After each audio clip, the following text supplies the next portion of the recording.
नमस्कार। आकाशवाणी से दोपहर समाचार के साथ मैं कनकलता।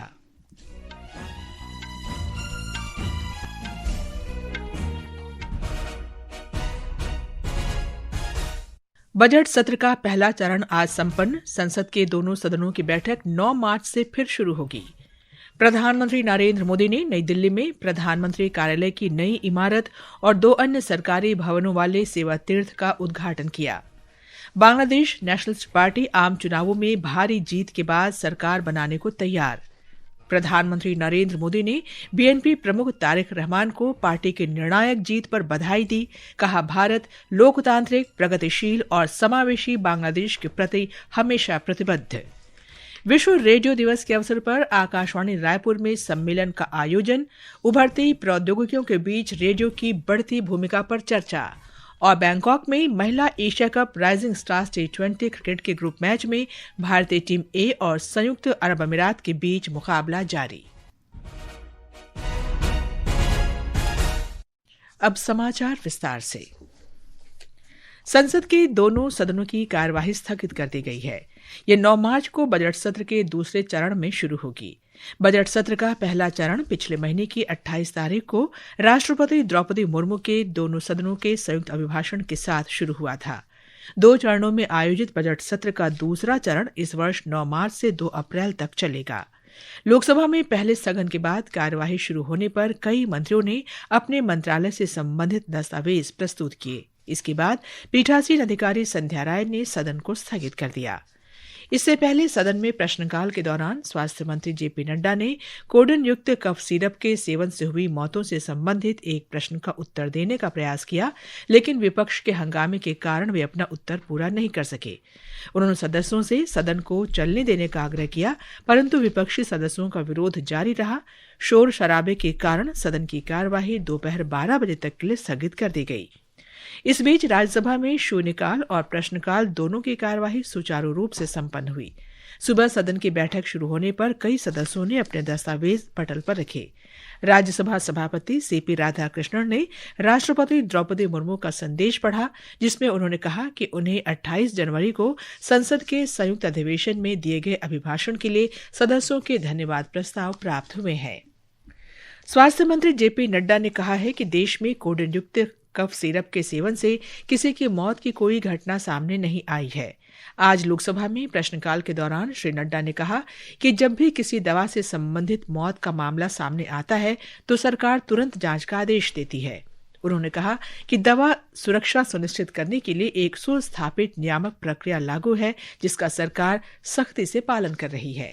कई बार ऐसा होता है कि ड्रग जो होता है वो सब स्टैंडर्ड होता है, कई बार डिसलेबल्ड होता है और कई बार वो ड्रग ह्यूमन कंजम्पशन के लिए उपयुक्त नहीं होता है। जब वो उपयुक्त नहीं होता है तो उसको हम रिकॉल करते हैं। इसका प्रोसीजर दिया गया है और ये प्रोसीजर को हम फॉलो करते हैं। संसदीय कार्य मंत्री किरेन रिजिजू ने कहा है कि विपक्ष के नेता राहुल गांधी के खिलाफ निशिकांत दुबे द्वारा लाए गए मूल प्रस्ताव पर अध्यक्ष से चर्चा के बाद तय किया जाएगा कि इसे विशेषाधिकार समिति या आचार समिति को भेजा जाए या सीधे सदन में चर्चा के लिए लाया जाए। श्री रिजिजू ने संवाददाताओं से बातचीत में कहा कि श्री निशिकांत दुबे द्वारा लाए गए मूल प्रस्ताव के बाद सरकार ने फिलहाल विपक्ष के नेता राहुल गांधी के खिलाफ प्रस्तावित प्रस्ताव को सदन में न लाने का फैसला किया है। राहुल गांधी ने जो नियम तोड़कर और इलीगल तरीके से जो किताब पब्लिश ही नहीं हुआ उसका जिक्र करना और साथ में बजट स्पीच में भी अनाप शनाप बातें की, बहुत गलत शब्दों का इस्तेमाल किया। कोई भी मेंबर ऑफ पार्लियामेंट मोशन ला सकते हैं, तो एक सब्सटेंटिव मोशन लाया है तो हमने सोचा कि इसको एडमिट होने के बाद हम तय करेंगे स्पीकर साहब से बात करके कि प्रिविलेज कमेटी में या इसको एथिक्स कमेटी में या सदन में सीधा हम इसको ला सकते हैं चर्चा के लिए भी। केंद्रीय कृषि और किसान कल्याण मंत्री शिवराज सिंह चौहान ने कहा है कि प्रधानमंत्री नरेंद्र मोदी के नेतृत्व में देश भर के किसानों की हर समस्या के समाधान के लिए निरंतर प्रयास किए जा रहे हैं। राज्यसभा में आज प्रश्नकाल के दौरान पूरक प्रश्नों का उत्तर देते हुए श्री चौहान ने बताया कि सरकार ने किसानों की उपज के सुरक्षित भंडारण के लिए कृषि अवसंरचना कोष की स्थापना की है। राष्ट्रपति द्रौपदी मुर्मू ने कहा है कि एक विकसित राष्ट्र के निर्माण के लिए न केवल राजनीतिक स्थिरता और मजबूत अर्थव्यवस्था की आवश्यकता है, बल्कि स्वस्थ, शिक्षित और जिम्मेदार नागरिकों की भी जरूरत है।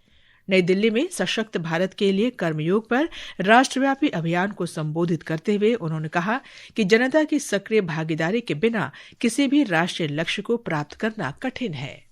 कर्मयोग द्वारा इस देश का हर नागरिक भारत के स्वतंत्र और समग्र विकास में अपना योगदान दे सकता है। इससे भारत न केवल आर्थिक रूप से प्रगति करेगा, बल्कि हम एक ऐसे समाज का निर्माण कर सकेंगे जो विश्व के लिए मूल्य आधारित जीवन का आदर्श होगा। आज का प्रोग्राम लोगों तक पहुंचेगा, लोग इसी मूल्य आधारित जीवन जीने के लिए प्रयास करेंगे और भारत जो सोने का चिड़िया थे, भारत विश्व गुरु था, मुझे लगता है वो समय जरूर वापस आएगा। ये समाचार हमारी वेबसाइट www.newsonair.gov.in और हमारे न्यूज ऑन एआईआर ऐप पर भी उपलब्ध हैं। दोपहर समाचार में आपका फिर स्वागत है। प्रधानमंत्री नरेंद्र मोदी ने आज राष्ट्रीय राजधानी में स्थित सेवा तीर्थ और कर्तव्य भवन 1 तथा 2 का औपचारिक उद्घाटन किया। श्री मोदी ने सेवा तीर्थ की नामपट्टिका का अनावरण किया। आज शाम को सेवा तीर्थ में वे एक जनसभा को भी संबोधित करेंगे। सेवा तीर्थ का उद्घाटन प्रधानमंत्री मोदी की आधुनिक, कुशल, सुलभ और नागरिक केंद्रित शासन प्रणाली के निर्माण की प्रतिबद्धता को दर्शाता है। इसमें प्रधानमंत्री कार्यालय, राष्ट्रीय सुरक्षा परिषद सचिवालय और मंत्रिमंडल सचिवालय स्थित हैं, जो पहले अलग अलग स्थानों पर थे। नए भवन परिसरों में आधुनिक और भविष्य के लिए तैयार सुविधाओं के भीतर प्रशासनिक कार्यों को समेकित किया गया है। कर्तव्य भवन 1 और 2 में वित्त मंत्रालय, रक्षा मंत्रालय, स्वास्थ्य एवं परिवार कल्याण मंत्रालय, शिक्षा मंत्रालय और सूचना तथा प्रसारण मंत्रालय सहित कई महत्वपूर्ण मंत्रालय स्थित हैं।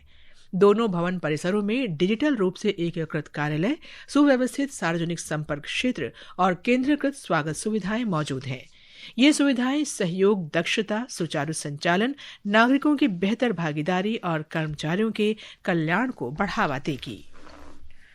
प्रधानमंत्री कल असम के दौरे पर रहेंगे। वे गुवाहाटी में 5,450 करोड़ रुपए से अधिक की लागत वाली विभिन्न परियोजनाओं का उद्घाटन करेंगे।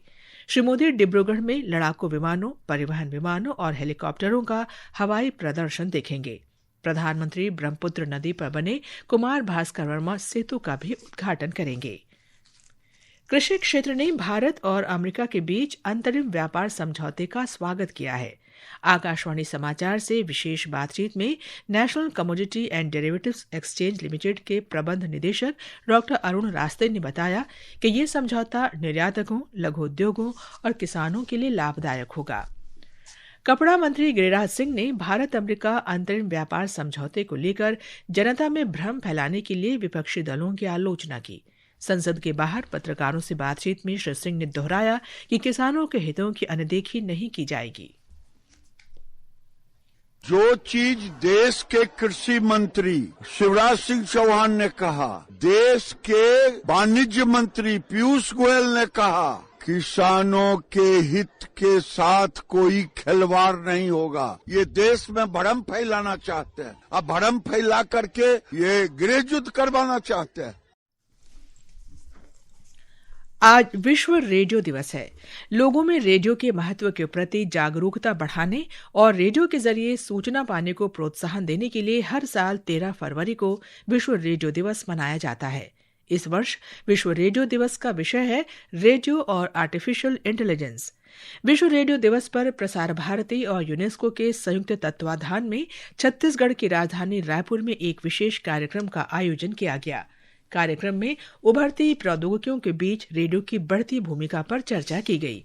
इस अवसर पर छत्तीसगढ़ के मुख्यमंत्री विष्णुदेव साय मुख्य अतिथि के रूप में कार्यक्रम में शामिल हुए। कार्यक्रम में आकाशवाणी के महानिदेशक राजीव जैन, यूनेस्को के संचार तथा सूचना क्षेत्र के क्षेत्रीय सलाहकार हज्जाज माले और विभिन्न क्षेत्रों के विशेषज्ञ तथा पद्मश्री पुरस्कार विजेता शामिल हैं। पेश है आकाशवाणी समाचार की ये खास पेशकश।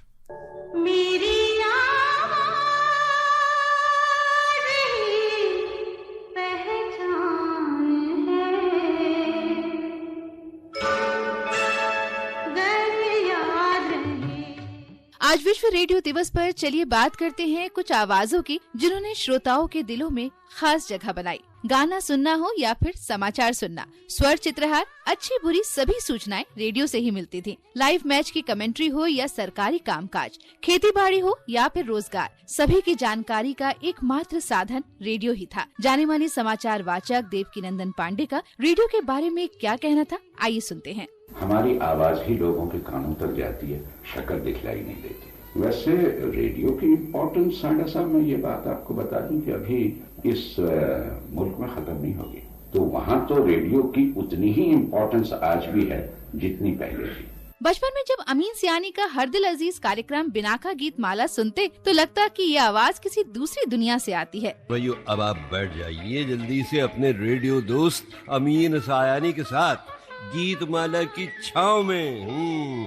आज माननीय प्रधानमंत्री नरेंद्र मोदी खुद अपना पसंदीदा प्रोग्राम मन की बात रेडियो पर करते हैं। मैं आज रेडियो के माध्यम से आपसे कुछ मन की बातें बताना चाहता हूँ। 30 साल से रेडियो सुन रहे हमारे श्रोता देवेंद्र दास का मानना है कि रेडियो का कोई विकल्प नहीं हो सकता। मेरा जब से होश संभाले तब से रेडियो हमारा सबसे प्यारा है, वही हमारा जिंदगी है। सब हम इसी से हम जीते हैं, मरते हैं। हम उम्मीद करते हैं जिन आवाजों ने रेडियो को एक नई पहचान दी, उन्हें हमेशा यूं ही इस अवसर पर याद किया जाएगा। आकाशवाणी समाचार के लिए फरहत नाज।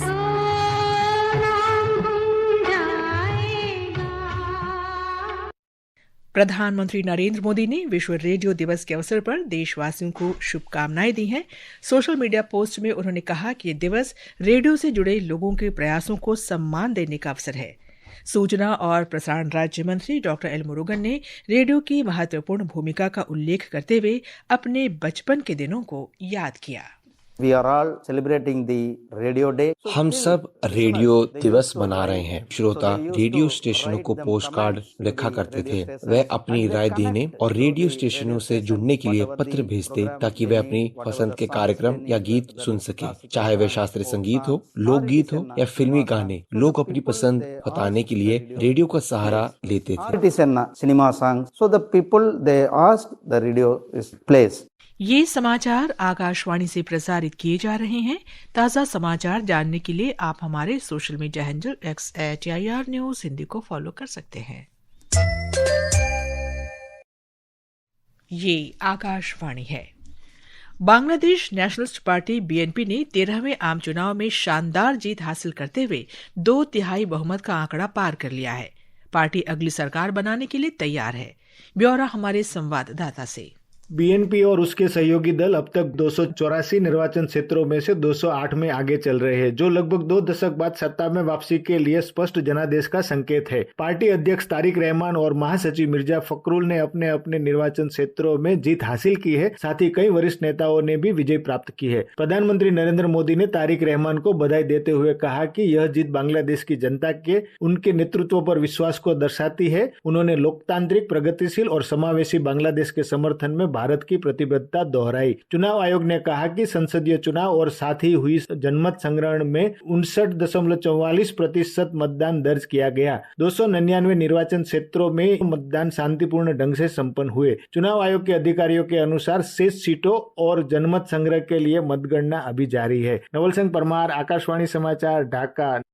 महिला Asia cup cricket rising stars tournament में बैंकॉक में भारतीय ए टीम ने संयुक्त अरब अमीरात को 131 रन का लक्ष्य दिया है। मौजूदा चैंपियन भारत ने टॉस जीतकर पहले बल्लेबाजी करते हुए निर्धारित 20 ओवर में 9 विकेट पर 130 रन बनाए। ताज़ा समाचार मिलने तक संयुक्त अरब अमीरात ने 2 ओवर में बिना किसी नुकसान के 6 रन बना लिए हैं। अंत में मुख्य समाचार एक बार फिर। बजट सत्र का पहला चरण आज संपन्न। संसद के दोनों सदनों की बैठक 9 मार्च से फिर शुरू होगी। प्रधानमंत्री नरेंद्र मोदी ने नई दिल्ली में प्रधानमंत्री कार्यालय की नई इमारत और 2 अन्य सरकारी भवनों वाले सेवा तीर्थ का उद्घाटन किया। बांग्लादेश नेशनलिस्ट पार्टी आम चुनावों में भारी जीत के बाद सरकार बनाने के लिए तैयार। प्रधानमंत्री नरेंद्र मोदी ने BNP प्रमुख तारिक रहमान को पार्टी की निर्णायक जीत पर बधाई दी। विश्व रेडियो दिवस के अवसर पर आकाशवाणी रायपुर में सम्मेलन का आयोजन और बैंकॉक में महिला Asia cup rising stars T20 cricket के ग्रुप मैच में भारतीय टीम ए ने संयुक्त अरब अमीरात को 131 रन का लक्ष्य दिया। इसके साथ ही दोपहर समाचार का ये अंक समाप्त हुआ। नमस्कार।